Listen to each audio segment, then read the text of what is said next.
In Tocache, Peru, the farmers make their money growing cacao beans. It is widely known that in the rest of the country, coca still persists. But we here from the region of Saint Martin decided to go for the legal path, and it's given us a good result. But Tocache, now home to a product savored by chocolate connoisseurs, is an exception in a global trend worth hundreds of billions of dollars. Farmers in countries such as Afghanistan, Colombia, and Mexico make much more money growing the plants, coca, poppies, marijuana, that can be turned into narcotics.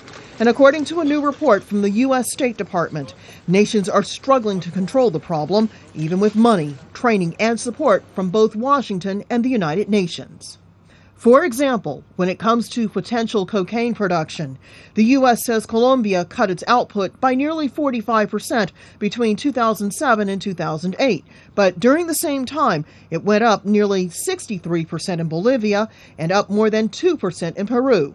I attribute that to the efforts of the producers. But on the former, the continuing growth in area under cultivation, it's a disappointment to us. The people of Tocache didn't always grow the beans that are turned into award-winning chocolate. For decades, coca was the cash crop. And for a price, the terrorist group Shining Path protected the farmers and the dealers from the authorities.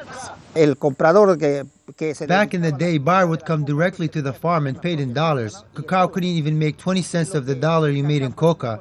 No one saw any point in growing alternative crops, nor even raising animals. And why? Because for 3 kilos, you could get $40. But a commitment from the United Nations to support alternative crop cooperatives helped Tocache farmers abandon their coca fields.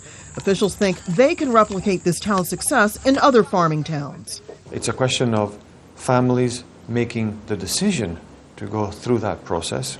It's a question of making the right investments, sustaining that. It will be difficult, though, since farmers say they have to grow whatever will bring in the most income for their families, even if it could be turned into a legal drug.